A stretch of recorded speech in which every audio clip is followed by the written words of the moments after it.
E aí, devs, beleza? Sejam muito bem-vindos. Sabe, a gente costuma pensar em CSS para deixar as coisas bonitas, né? Cores, fontes, layout. Mas e se eu te dissesse que o seu CSS pode, na verdade, conversar com quem está usando o site? Pois é, hoje a gente vai mergulhar fundo em como fazer o CSS reagir de forma inteligente a cada clique, a cada movimento do mouse, usando as famosas pseudoclasses dinâmicas. Bora lá!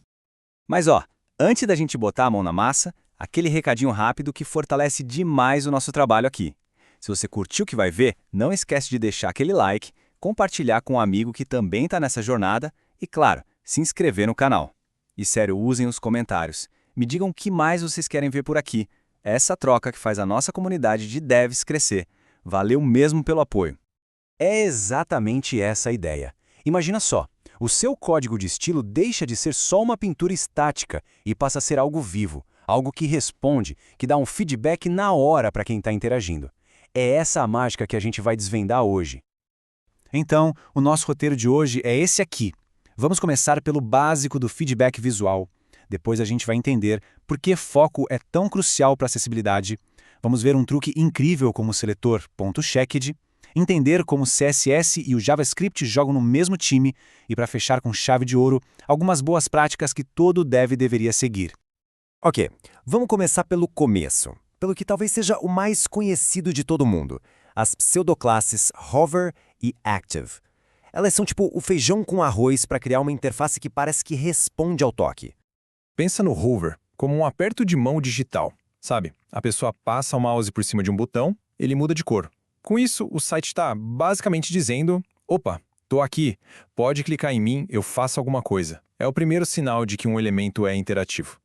E o melhor é que é muito, mas muito simples de fazer. Dá uma olhada no código. No HTML, um botão normal com a classe BTN. Aí no CSS, a gente define a cor de fundo padrão para ele. E logo embaixo vem a mágica. BTN:*hover. Só com essa linha, a gente diz para o navegador, quando o mouse estiver em cima, mude o fundo para essa outra cor. É esse detalhezinho que transforma um bloco parado em um convite para ação. Beleza. Se o hover é o aperto de mão, o active é a confirmação do clique. É aquele feedback que acontece no exato milissegundo em que o botão do mouse é pressionado. É o site dizendo: ok, entendi, recebi seu clique. Olha esse exemplo aqui com um link. No momento exato do clique, a cor fica um pouquinho mais escura por causa da regra active. Pode parecer besteira, um detalhe mínimo, mas para o nosso cérebro, essa resposta imediata faz a interface parecer mais rápida, mais responsiva e, no final das contas, mais confiável. Agora, vamos sair um pouco da interação com o mouse e entrar num assunto super importante, a acessibilidade. E para falar disso, a estrela do show é o Focus. Pensa no Focus como se fosse o cursor do teclado. Para qualquer pessoa que navega usando a tecla Tab, seja por preferência ou por necessidade, o estilo do Focus é o único jeito de saber onde ela está na página.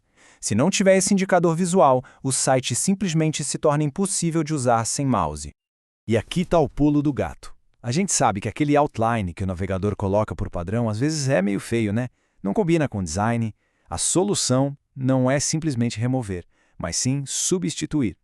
Nesse exemplo, quando o input ganha foco, com a regra campo focus, a gente tira o outline sim, mas no lugar a gente muda a cor da borda. O resultado fica bonito, integrado no layout e o principal, continua super acessível. Isso nos leva a uma regra de ouro, a coisa mais importante para levar dessa parte. É muito tentador usar um outline none para limpar o visual. Pessoal, nunca, em hipótese alguma, façam isso sem colocar uma alternativa visual clara no lugar. Remover o indicador de foco é como apagar as luzes para quem navega pelo teclado. A regra é clara, sempre substitua, nunca elimine. Acessibilidade não é um extra, é fundamental. E aí, preparados para um pouco de mágica com CSS puro? Chegou a hora de falar do Checked, um seletor que permite fazer umas coisas que muita gente por aí jura que só dá para fazer com JavaScript. É isso mesmo que você está lendo. A gente vai criar agora um botão de Dark Mode, de modo escuro, que funciona usando só HTML e CSS, nada de JavaScript. Parece impossível? O segredo está todo na pseudoclasse Checked. Olha só que genial essa estrutura. No HTML, a gente tem um input do tipo checkbox que a gente vai esconder com display none e logo depois dele a gente coloca uma label. Essa label vai ser o nosso botão visível. A grande sacada está no CSS, nessa regra. input checked mais ponto texto. Esse sinal de mais é o seletor de irmão adjacente. Ele significa selecione o elemento que vem logo depois. Então, traduzindo, o que essa regra faz é o seguinte: o navegador, quando aquele input que está escondido for marcado, ou seja, estiver checked, encontre a label com a classe texto que é irmã dele e aplique nela esses estilos de modo escuro. É um truque fantástico que permite criar estados de liga-desliga de on-off sem precisar de uma linha sequer de JavaScript. Certo, mas se o CSS é tão poderoso assim, para que serve o JavaScript então? A questão aqui não é um contra o outro. Pelo contrário, a ideia é entender como eles formam a parceria perfeita para construir interfaces incríveis. A melhor forma de trabalhar é separando as responsabilidades. O JavaScript fica com a lógica. Por exemplo, quando alguém clica no ícone de menu, o JS vai lá e adiciona uma classe, tipo ponto ativo, no elemento. Já o CSS, ele cuida da apresentação. Ele tem uma regra que diz: se o elemento tiver a classe ponto ativo, ele fica visível. Se não tiver, ele fica escondido. Simples assim. O JS decide quando algo acontece e o CSS decide como isso vai se parecer. Então, a divisão fica bem clara. O CSS é o mestre das reações imediatas, do feedback visual, de definir a aparência das coisas. O JavaScript entra em campo para gerenciar os estados mais complexos da aplicação, para cuidar da lógica de negócio, para manipular o DOM de formas mais avançadas. Um define a aparência, o outro define o comportamento.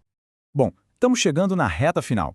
Agora que a gente já viu as ferramentas, vamos amarrar tudo com algumas boas práticas para levar para o dia a dia de trabalho.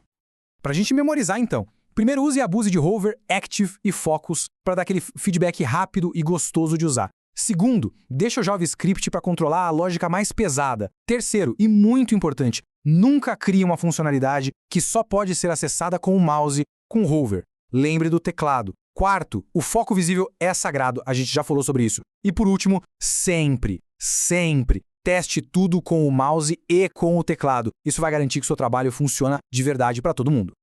E no final das contas, o que fica é isso. Quando a gente domina essas ferramentas, o CSS para de ser só um item de decoração e vira parte da arquitetura da experiência do usuário. Ele se torna funcional, acessível, inteligente. E aí, se depois de tudo isso bateu aquela vontade de ir além, de realmente se tornar mestre nessa ferramenta poderosa que é o CSS, Para quem sentiu que quer mergulhar de cabeça, eu preparei um material super completo, o curso CSS na prática, do primeiro estilo à interface completa. O link está aí na tela para quem quiser dar uma olhada. É o apoio de quem decide se tornar aluno que me permitiu criar mais conteúdos como este aqui para o canal e ajuda a nossa comunidade a ficar cada vez mais forte. Então, meu muito obrigado a todo mundo que assistiu até aqui. A gente se vê no próximo vídeo.